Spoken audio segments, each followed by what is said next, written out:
আচ্ছা, আমরা একটা নতুন টপিক আজকে তোদের এই সেমিস্টার করে শুরু করব। It is called spectroscopy. Spectroscopy এই চ্যাপ্টারটা শুরু করব। এখন এই স্পেকট্রোস্কোপিতে তিন ধরনের স্পেকট্রোস্কোপি পড়তে হবে। কি সেই তিন ধরনের? প্রথম হচ্ছে এক নম্বরে পড়তে হবে UV visible spectroscopy. UV visible spectroscopy. দু নম্বরে পড়বো আমরা আইআর স্পেকট্রোস্কোপি। তিন নম্বরে পড়বো আমরা এনএমআর স্পেকট্রোস্কোপি। তাহলে কি পড়বো? ইউভি ভিজ। ইউভি ভিজিবল মানে হচ্ছে আল্ট্রা ভায়োলেট, ভিআইএস মানে হচ্ছে ভিজিবল, ইউভি ভিজিবল স্পেকট্রোস্কোপি। দুয়ে পড়বো আইআর মানে হচ্ছে ইনফ্রারেড, ইনফ্রারেড স্পেকট্রোস্কোপি। এরকমই বানানটা ইনফ্রারেড, ইনফ্রারেড স্পেকট্রোস্কোপি। আর লাস্টে পড়বো এনএমআর। এনএমআর মানে হচ্ছে nuclear magnetic, nuclear magnetic resonance. এই জিনিসটা আমরা পড়ব। তাহলে প্রথমে আমরা ইউভি ভিজিবল স্পেকট্রোস্কোপি দিয়ে শুরু করি। এখন ইউভি ভিজিবল স্পেকট্রোস্কোপি ব্যাপারটা কি না, নরমাল লাইট, নরমাল যে যে যে লাইট, আমরা নরমাল লাইটকে বলি it is basically one kind of electromagnetic radiation. আচ্ছা, তাহলে নরমাল লাইটটা হচ্ছে ইলেকট্রোম্যাগনেটিক রেডিয়েশন।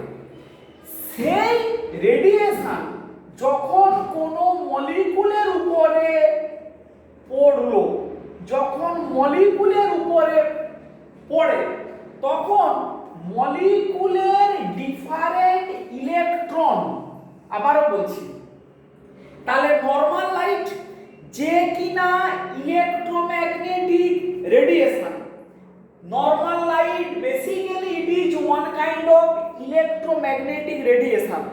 সে যখন মলিকুলের উপরে এসে পড়ছে, মলিকুলের মধ্যে যে ইলেকট্রন আছে তারা ওই ইলেকট্রোম্যাগনেটিক রেডিয়েশনের এনার্জি অ্যাবজর্ব করে। করে কি করে? তারা হায়ার এনার্জি স্টেটে যায়, হায়ার এনার্জি স্টেটে যায়। তাহলে মলিকুলের মধ্যে ইলেকট্রন যে এনার্জি স্টেটে ছিল সেখান থেকে হায়ার এনার্জি স্টেটে জাম্প করে, জাম্প করার পরে আবার ও ওখান থেকে যখন লোয়ার এনার্জি স্টেটে ফিরে আসে তখন যে এনার্জিটা রিলিজ করে, যে এনার্জিটা রিলিজ করে তার করেসপন্ডিং যে ওয়েভলেন্থ, যেটাকেই প্লট করা হয় সেই প্লটটাকেই বলা হয় আর ইউভি ভিজিবল স্পেকট্রোস্কোপি। মানে সেই প্লটটাকেই বলা হয় স্পেকট্রোস্কোপি।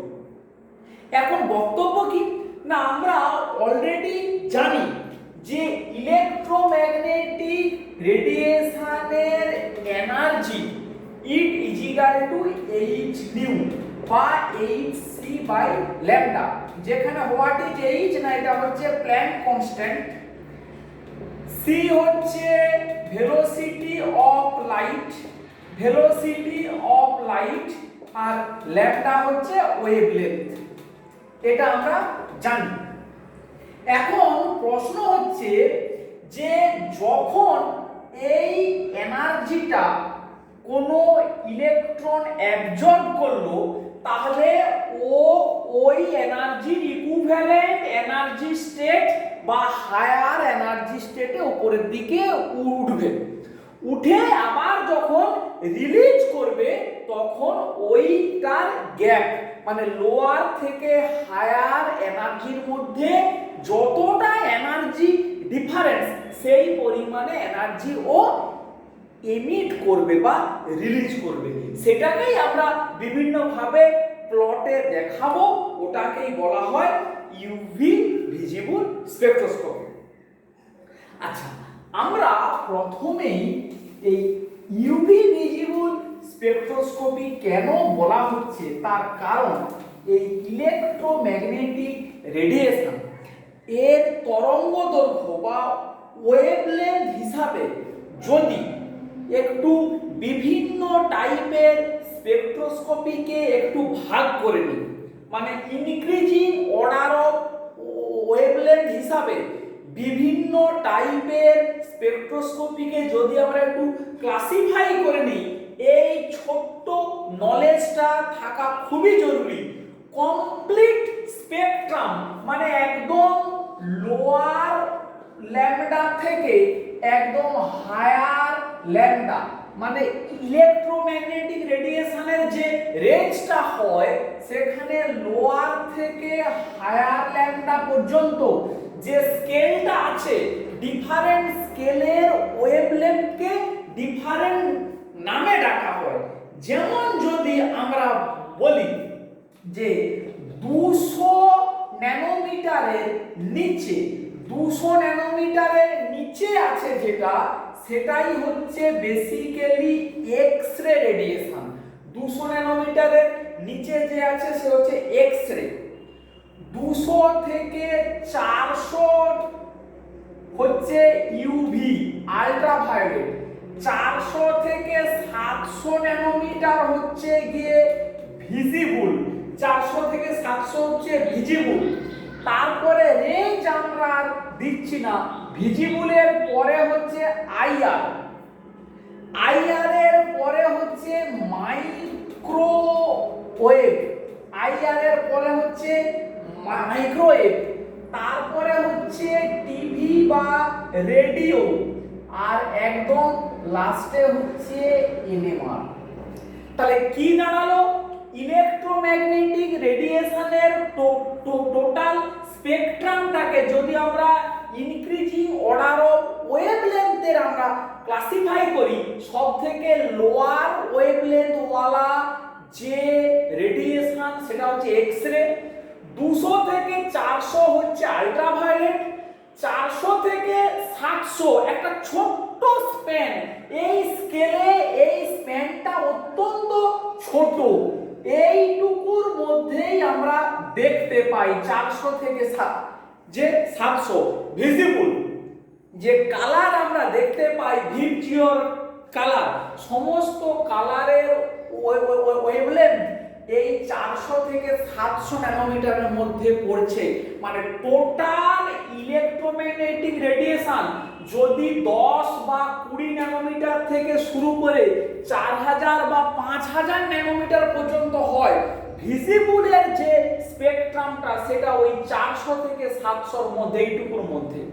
তাহলে এক্স রে, ইউভি, ভিজিবল, তারপরে আইআর, তারপরে মাইক্রোওয়েভ, তারপরে টিভি বা গিয়ে তোর রেডিও। একটু চিন্তা করে দেখ, রেডিওতে যে আমরা এফএম এর সিগন্যাল বলি না যে 98.5 মিটার বলে না, বা 103 মিটার, তার মানে দেখ ওয়েভলেন্থটা কিন্তু বাড়ছে আস্তে আস্তে। আর আরো একদম এক্সট্রিমলি কি হয় গিয়ে তোর এনএমআর। এই তাহলে এখন প্রশ্ন হচ্ছে যে আমরা যদি অর্গানিক ক্লাসে অর্গানিক মলিকুলগুলোর কথা বলি, এই অর্গানিক মলিকুলগুলোর বিশেষত্ব কি না, এর উপরে যদি এই ইলেকট্রোম্যাগনেটিক রেডিয়েশনটা এসে পড়ে তাহলে এর ইলেকট্রনের যে জাম্প হয় সেই করেসপন্ডিং জাম্পের মধ্যে যে energy difference that basically fall in UV আর ভিজিবল এই রেঞ্জের মধ্যে পড়ে। মানে 200 থেকে 700 ন্যানোমিটার এই ওয়েভলেন্থের করেসপন্ডিং যে ই, মানে এইটার করেসপন্ডিং যে ডেল্টা ই, সেই রেঞ্জে পড়ে মানে সমস্ত টাইপের অর্গানিক মলিকুল। তাহলে অর্গানিক মলিকুলের কথা কি বললাম, যে অর্গানিক মলিকুল ইলেকট্রোম্যাগনেটিক রেডিয়েশনকে অ্যাবজর্ব করে। কোন এর মধ্যেই কিন্তু অ্যাবজর্ব করে, এই ধারণাটা রাখতে হবে। আচ্ছা বেশ, এবারে আমরা একটু বুঝি যে নরমাল অর্গানিক মলিকুলের এই অ্যাবজর্বেন্সটা কিরকমই হতে পারে। না, নরমাল অর্গানিক মলিকুলের অ্যাবজর্বেন্সটা এরকমই হতে পারে। এই যদি আমি এনার্জির বারটা ড্র করি, নরমাল অর্গানিক মলিকুলে এরকম সিগমা বন্ডেড ইলেকট্রন থাকতে পারে, তার উপরে থাকতে পারে পাই বন্ডেড, তার উপরে থাকতে পারে নন বন্ডেড। তাহলে সবথেকে লো এনার্জি কার হয়? না সিগমা, তারপরে কার হয় পাই, তারপরে কার হয় নন বন্ডেড। এরপরে যেটা অ্যান্টি বন্ডিংটা হবে পাই স্টার, আর সবথেকে উঁচু থেকে হবে সিগমা স্টার। এই এবারে ট্রানজিশনটা কোথায় হয়? না সিগমা থেকে পাই স্টারে হতে পারে, সিগমা থেকে সিগমা স্টারে হতে পারে, পাই থেকে পাই স্টারে হতে পারে, পাই থেকে সিগমা স্টারে হতে পারে, নন বন্ডেড থেকে পাই স্টার হতে পারে, নন বন্ডেড থেকে সিগমা স্টার হতে পারে। তাহলে অর্গানিক মলিকুলের ট্রানজিশন গুলো এই রকমই হতে পারে। ভাষাটা খেয়াল করো, হতে পারে, হবেই যে এরকম কিন্তু কোনো কারণ নেই। আচ্ছা, তাহলে কোশ্চেনটা হচ্ছে যে আবার এইটাও একটু খেয়াল রাখতে হবে যে এন থেকে পাই স্টার এইটার যে এনার্জি গ্যাপ, মানে delta E of N to pi star, এটার থেকে এই পাই টু পাই স্টারের delta E of pi to pi star এটা কিন্তু বেশি। পাই টু পাই স্টারটা সবসময় বেশি হবে than n to pi star. এই ধারণাগুলো যেন একদম আস্তে আস্তে ক্লিয়ার করে ফেলিস। আচ্ছা, এবারে প্রশ্ন হচ্ছে যে এই সকল টাইপের ট্রানজিশন কি সম্ভব? এইটাকে কি বলবো আমরা? ট্রানজিশন মানে এই যে এনার্জি গ্যাপ। তাহলে এইটা ইলেকট্রনের এনার্জির স্কেল। কোন ইলেকট্রন? না সিগমা বন্ডে যে ইলেকট্রন আছে, সিগমা বন্ডের ইলেকট্রনের এনার্জি স্টেট হচ্ছে এটা। এটা কি পাই বন্ডের যে ইলেকট্রন আছে তার এনার্জি স্টেট হচ্ছে এটা। আচ্ছা, নন বন্ডেড মানে কি? আমরা যাকে বলি লোন পেয়ার, লোন পেয়ারের এনার্জি স্টেট হচ্ছে এইটা। তাহলে এখান থেকে এই ট্রানজিশন গুলো হতে পারে। প্রথম প্রশ্ন, সমস্ত ট্রানজিশন কি ফিজিবল? সমস্ত ট্রানজিশন কি হয়? আচ্ছা, আমরা ডিটেইলসে যাব না, তোরা পরবর্তীকালে আরো উঁচু সেমিস্টারে ফিজিক্যাল কেমিস্ট্রিতে এটা আরো ডিটেইলস পড়বি। শুধু এটুকু জেনে রাখ যে কি না যে ট্রানজিশনে স্পিন কোয়ান্টাম নাম্বারের চেঞ্জ হয়, স্পিন কোয়ান্টাম নাম্বারের যে ট্রানজিশনে স্পিন কোয়ান্টাম নাম্বারের চেঞ্জ হয়, দ্যাট ইজ নট অ্যালাউড। সেই ট্রানজিশনটা অ্যালাউড নয়, বা যেটাকে বলা হয় ফরবিডেন। তাহলে এই ট্রানজিশনের ক্ষেত্রে এই দুটো টার্ম আমাকে জানতে হবে, অ্যালাউড ট্রানজিশন এবং ফরবিডেন ট্রানজিশন। আচ্ছা, তাহলে কি বললাম? যে ট্রানজিশনে স্পিন কোয়ান্টাম নম্বরের চেঞ্জ হয়, চেঞ্জ ইন স্পিন কোয়ান্টাম নম্বর, সেটা হচ্ছে ফরবিডেন। সেইটা কিভাবে স্পিন কোয়ান্টাম নম্বর চেঞ্জ হচ্ছে ওই ডিটেইলসের মধ্যে আমরা যাচ্ছি না। অর্গানিক কেমিস্ট্রি লোকেরা শুধু এটুকু এখন জেনে রাখি, এই যত ধরনের ট্রানজিশনের কথা আমরা দেখলাম, এদের মধ্যে সবথেকে উল্লেখযোগ্য ফরবিডেন ট্রানজিশন হচ্ছে N to pi star. N to pi star এটা মুখস্থ করবি, এটা একটা ফরবিডেন ট্রানজিশন, মানে এই ট্রানজিশনটা অ্যালাউড নয় অন্য ভাষাতে যদি আমরা বলি।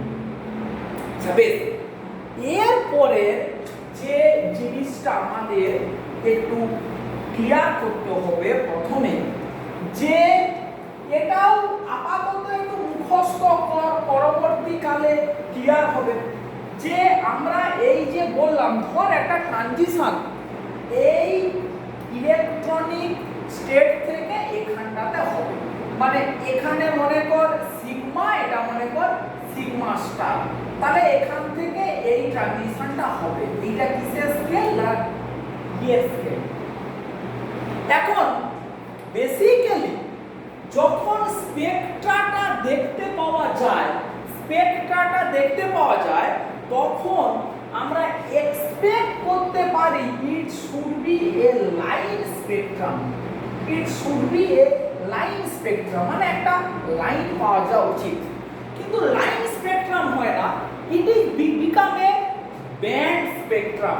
লাইন স্পেকট্রাম না হয়ে কি হয় না ব্যান্ড মানে কি এরকম একটা লাইনের মধ্যে অনেক লাইন থাকে, সিঙ্গেল লাইন না হয়ে এটাকে ভালো করে যদি আরো আতস কাঁচ দিয়ে দেখা যায় এর মধ্যে অনেক ব্যান্ড থাকে। তার কি কারণ? তার কারণটা এইভাবে একটু ভাবতে হবে যে আমরা বেসিক্যালি কি বলছি যে ইলেকট্রনটা যেন এই এনার্জি স্টেটে থাকে, এখান থেকে এই এনার্জি স্টেটে জাম্প করছে, কিন্তু এই যে ইলেকট্রনিক স্টেট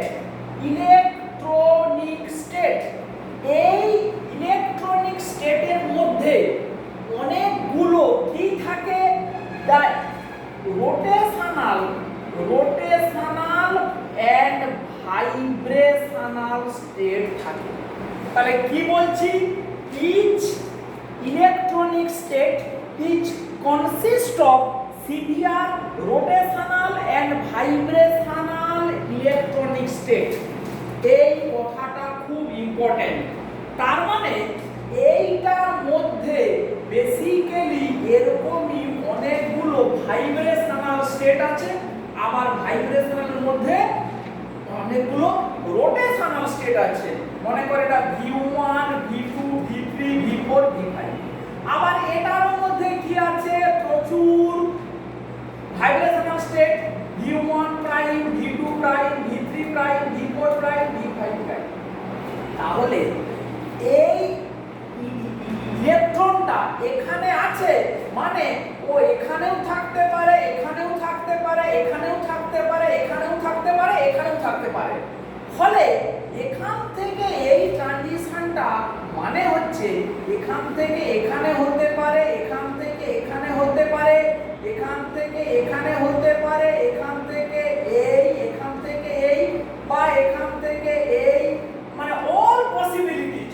ফলে প্রত্যেকটার জন্য আমরা এরকম করে একটা একটা করে খুব ক্লোজড স্পেসিং লাইন আমরা পাবো, ক্লোজড স্পেসিং লাইন। সেই জন্য এক্সপেক্ট করা হয়েছিল বোধহয় একটা লাইন স্পেকট্রাম পাওয়া যাবে, কিন্তু ইট became basically a band spectrum. এই কোশ্চেনটা কিন্তু পরীক্ষাতে চায় যে লাইন স্পেকট্রাম এক্সপেক্ট করা হয়েছিল, কিন্তু কেন ব্যান্ড স্পেকট্রাম পাওয়া যায় সেটা এক্সপ্লেন করো। তাহলে কি দাঁড়ালো না একটা ইলেকট্রনিক স্টেট থেকে অন্য হায়ার যে স্টেট সাদা চোখে ওই জাম্পটা হলেও অ্যাকচুয়ালি ওই জাম্পটা নয়, ওটা বেসিক্যালি কি হয় না ওর মধ্যে অনেকগুলো ছোট ছোট স্টেট আছে, সেই প্রত্যেকটা ছোট ছোট পসিবল জাম্প ধরলে অনেকগুলোই ক্লোজড স্পেসিং লাইন পাওয়া যাবে, হুইচ কল্ড এ ব্যান্ড, যেটাকে একটা ব্যান্ড বলা হয়। বেশ, তাহলে আমরা এই জিনিসটা প্রথমে ক্লিয়ার করলাম। এরপরে দেখ আমরা কয়েকটা টার্মিনোলজি আমরা এখানে একটু শিখে নেব। টার্মিনোলজি এই ইউভি ভিজিবল ये तो স্পেকট্রোস্কোপিতে কি সেই টার্মিনোলজি প্রথমে পড়ব ক্রোমোফোর 1 নম্বর, 2 নম্বর পড়ব আমরা অক্সোক্রোম। তাহলে ক্রোমোফোর এবং অক্সোক্রোম এই দুটো সম্বন্ধে আমরা পড়ব। প্রথমে আসি ক্রোমোফোর। ক্রোমোফোর কি? ক্রোমোফোর হচ্ছে কোনো অর্গানিক মলিকুলের মধ্যে কোথা হচ্ছে functional group which is basically you can call a system, organic molecule একটা part which basically a functional group, যে ওই মলিকুলে প্রেজেন্ট থেকে জেনারেট কালার, তার মানে কালার জেনারেট করছে। ভালো করে এই ব্যাপারটা বুঝ। ডেল্টা ই সমান এইচ সি বাই ল্যামডা, প্রথম থেকে ধারণাটা ক্লিয়ার হয়ে যাওয়া উচিত। ল্যামডার সঙ্গে ডেল্টা ই রেসিপ্রোকাল রিলেশনশিপ, তার মানে ডেল্টা ই বাড়লে ল্যামডা কমবে, ল্যামডা বাড়লে ডেল্টা ই কমবে। ইউভি ভিজিবল, এই স্কেলটা কোথা থেকে 200 ন্যানোমিটার থেকে 700 ন্যানোমিটার, 200 থেকে 400 ন্যানোমিটারটা কি ইউভি, তারপরের দিকেরটা কি না ভিজিবল। তার মানে কালার জেনারেট করা মানে চোখে দেখতে পাওয়া। ভালো করে এইখানে একদম গোড়ার জিনিস যেন ক্লিয়ার হয়। তার মানে অর্গানিক মলিকুলের ট্রানজিশনটা, যদি অর্গানিক মলিকুল, খুব সিম্পল একটা এক্সাম্পল দিই, অর্গানিক মলিকুল মনে কর সিম্পল অ্যালকেন, ধর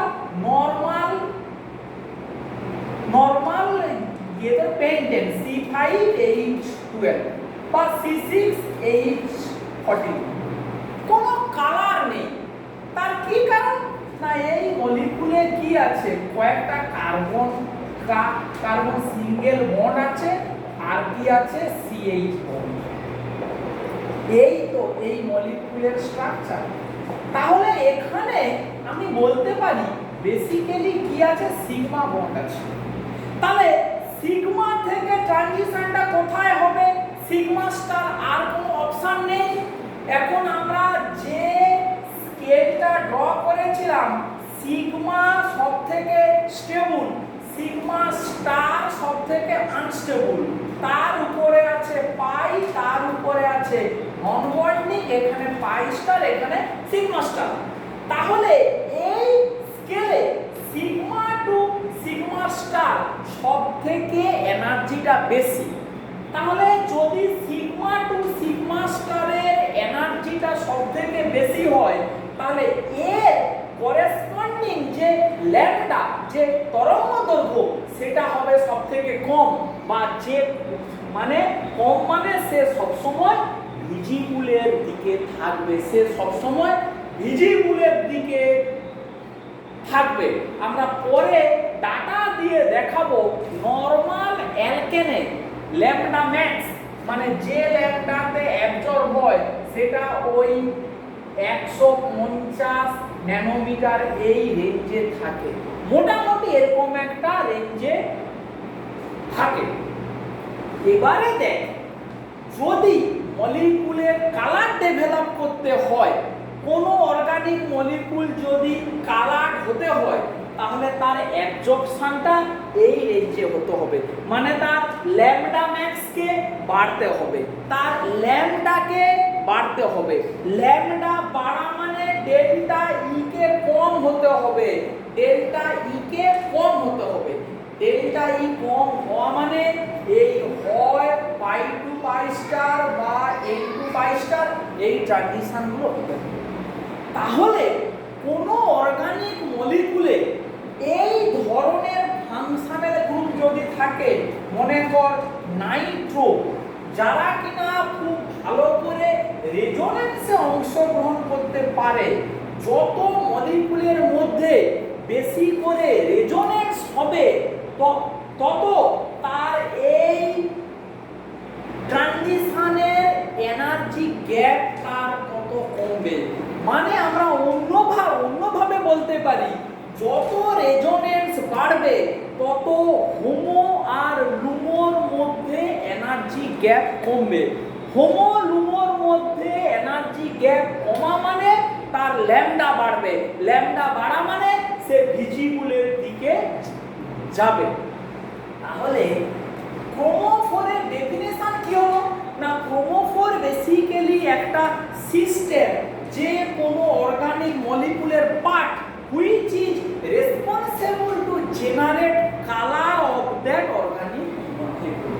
তাহলে কি আমরা বললাম, ক্রোমোফোর বেসিক্যালি, ক্রোমোফোর হচ্ছে একটা পার্ট, একটা functional group, system of A organic molecule which basically responsible to generate color। এইটা নেক্সট আমরা আসি অক্সোক্রোম। অক্সোক্রোম বলতে কি আমরা বুঝবো না, অক্সোক্রোম বলতে যে একটা গ্রুপ অর্গানিক মলিকুলের যে কি করে, যে ক্রোমোফোরের কালারের ইন্টেন্সিটি বাড়ায়, ক্রোমোফোরের কালারের ইন্টেন্সিটি বাড়ায়, সে হচ্ছে গিয়ে বা কালারটাকে এনহান্স করে, তাকেই বলা হয় অক্সোক্রোম। এক্সাম্পল দেই, ধর আমার এই মলিকুলটা হচ্ছে নাইট্রোবেনজিন, এর কালারটা ইয়োলিস, খুব অল্প ইয়োল, কিন্তু যেই আমি এই কম্পাউন্ডটার কথা বলবো প্যারা নাইট্রোফেনল, তখন এর কালার হয়ে গেল লাল। তার মানে কালারটা অনেক বেড়ে গেল, কালার ইন্টেন্সিটি অনেক বেড়ে গেল। তার কি কারণ না, OH এর লোন পেয়ার আরো ভালো রেজোনেন্স করে, ফলে হোমো লুমোর মধ্যে গ্যাপ আরো কমে, ফলে ল্যামডা ম্যাক্স আরো বাড়ে। তখন সেই জন্য OH এই গ্রুপটাকে আমরা বলবো অক্সোক্রোম। অর্গানিক মলিকুলে প্রেজেন্ট থেকে নিচে কালার ডেভেলপ করতে পারে না। মানে চিন্তা কর, যদি এই নাইট্রোটাকে বাদ দিয়ে দেয় কি থাকবে, ফেনল, ফেনলের কিন্তু কোনো কালার নেই, কিন্তু কোনো অক্সোক্রোম প্রেজেন্ট যদি মানে মানে প্রথম থেকে কোনো ক্রোমোফোর থাকে প্রেজেন্ট, তাহলে অক্সোক্রোম তার কালারের ইন্টেন্সিটিটাকে বাড়িয়ে দেয়। এইটাই হচ্ছে অক্সোক্রোমের কাজ। তাহলে আমরা কি শিখলাম, আমরা শিখলাম ক্রোমোফোর এবং অক্সোক্রোম এই দু ধরনের টার্ম আমরা শিখলাম। আমরা কি শিখলাম না, আমরা শিখলাম ফরবিডেন এবং অ্যালাউড ট্রানজিশন কোথায় হয়, ফরবিডেন এবং অ্যালাউড ট্রানজিশন কোথায় হয় সেটাও আমরা শিখলাম। নেক্সট আমরা কিটা দেখবো না, এই সংক্রান্ত ল্যাম্বার্ট বিয়ার ল আছে, ল্যাম্বার্ট বিয়ার ল। এই অর্গানিক মলিকুলের এই যে ইলেকট্রোম্যাগনেটিক যে রেডিয়েশনটাকে অ্যাবজর্ব করে, LAMBERT, ল্যাম্বার্ট বিয়ারস ল, বা কেউ বলে বিয়ার ল্যাম্বার্ট ল। সেইটা কি না, তার মানে একটা লাইট এসে মলিকুলের উপরে পড়লো, পড়ে খানিকটা অ্যাবজর্ব হলো, খানিকটা বাইরে আবার বেরিয়ে গেল, তখন ল্যাম্বার্টিয়ার লটা মুখস্থ করতে হবে, A = epsilon c into L, which is equal to, we can write log I0/I। এরকম একটা ইকুয়েশনকে মুখস্থ করতে হবে যাকে বলা হয় ল্যাম্বার্ট বিয়ারস ল। এ কে বলা হবে কি না অ্যাবজর্বেন্স, অ্যাবজর্বেন্স, বা একে ওডিও বলা হয়। ওডি মানে হচ্ছে অপটিক্যাল ডেনসিটি, অপটিক্যাল ডেনসিটি, ওডি হচ্ছে অপটিক্যাল ডেনসিটি। I0 হচ্ছে intensity, intensity of incident, intensity of incident light, মানে যে লাইটটা এসে পড়লো তার ইন্টেন্সিটি। আইটা কি, আই হচ্ছে ইন্টেন্সিটি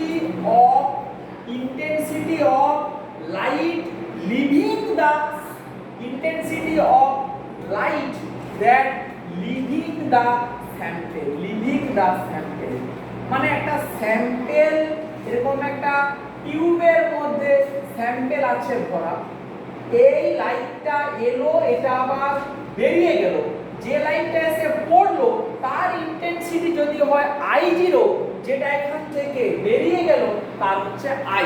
তাহলে এদের রেশিওর লগই হচ্ছে অ্যাবজর্বেন্স, এদের রেশিও লগ হচ্ছে অ্যাবজর্বেন্স। আচ্ছা, সি হচ্ছে মোলার কনসেন্ট্রেশন, সি কে বলা হবে মোলার কনসেন্ট্রেশন। আচ্ছা, এর হচ্ছে length of the sample, length of the sample, generally এটা সেন্টিমিটারে হয়, সিএম। এপসাইলন কে বলা হয় molar absorptivity, molar absorptivity, molar absorptivity বা বলা হয় molar extinction, molar extinction coefficient, molar extinction coefficient. তাহলে এইটা মোটামুটি গেল গিয়ে, এই দিয়ে কিছু ছোটখাটো নিউমারিক্যাল প্রবলেম দেয়, সেইটাকে তাহলে একটু মাথায় রাখতে হবে যে ল্যাম্বার্টসবিয়ার ল কি, তার টার্মগুলোর কি মানে আছে। মোটামুটি আমরা এটা এক্সপ্লেন করলাম যে এইটাকে মুখস্থ কর, এটা নিয়ে আর তেমন কিছু বলার নেই আমাদের। এখান থেকে যখন পরে দু চারটে ছোটখাটো নিউমারিক্যাল প্রবলেম করব তখন আমরা দেখব। আজকের ক্লাসটাকে লাস্ট যে পার্টটা বলে আমরা শেষ করব, যে তাহলে এই ইউভি ভিজিবল স্পেকট্রোস্কোপিটা দেখতে কিরকমই হয়, হাউ ইট লুকস লাইক, এটাকে এরকম করে আমরা বলতে পারি, এরকমই একটা গ্রাফিক্যালি এটা দেখতে হয়। এদিকে থাকে ওয়েভলেন্থ, এদিকে থাকে ওয়েভলেন্থ, এদিকে থাকে অ্যাবজর্বেন্স, ও এদিকে লগ এপসাইলনও রাখতে পারিস। তাহলে কিরকমই হয়, যত তরঙ্গদৈর্ঘ্য বাড়ে কোনো অর্গানিক মলিকুলের এই রকমই টাইপের একটা গ্রাফ দেখতে হয়। এই পার্টটা তাহলে কি, যে পার্টে অ্যাবজর্বেন্সটা ম্যাক্সিমাম, যেখানে অ্যাবজর্বেন্সটা ম্যাক্সিমাম, এই যে এই অ্যাবজর্বেন্সটা ম্যাক্সিমাম, সেই ম্যাক্সিমাম অ্যাবজর্বেন্সের যে করেসপন্ডিং যে ল্যামডা, এটাকেই বলা হয় ল্যামডা ম্যাক্স। তাহলে কোনো অর্গানিক মলিকুলের ল্যামডা ম্যাক্সটাই হচ্ছে তার ক্যারেক্টারিস্টিক্স। তার মানে ল্যামডা ম্যাক্স কাকে আমরা বলবো, একটা পিক যেখানে অ্যাবজর্বেন্সটা ম্যাক্সিমাম। এরকম অর্গানিক মলিকুলের অনেক এরকমই পিক থাকতে পারে, এইখানে এই করেসপন্ডিং ল্যামডাগুলোকেই আমরা কিন্তু কনসিডার করব, এগুলোকে কিন্তু নয়। যেখানে যেখানে পিক হয়েছে মানে চূড়াতে পৌঁছেছে, সেই করেসপন্ডিং ল্যামডাগুলোকেই কিন্তু আমরা কনসিডার করব, এবং তারই করেসপন্ডিং কোন অ্যাবজর্বেন্স আছে এবং কোনটার জন্য ওই ট্রানজিশনটা হয়েছে সেইটা বোঝার চেষ্টা করব। এই তাহলে এই পর্যন্তই আজকের ক্লাসটা আমাদের থাকলো। প্রথম একটু বোরিং টাইপের এটা লাগে, আমি সেটাকে যে মানে মেনে নিচ্ছি, একটু মুখস্থ করতে হবে, কিন্তু আস্তে আস্তে দেখি এই ব্যাপারটা খুব সহজ হয়ে যাবে। ঠিক আছে, তো ম্যাক্সিমাম 3টে ক্লাস আমরা এর পিছনে ব্যয় করব। ঠিক আছে, তাহলে এই পর্যন্তই থাকলো ইউভি ভিজিবলের ইন্ট্রোডাক্টরি ক্লাসে। ওকে।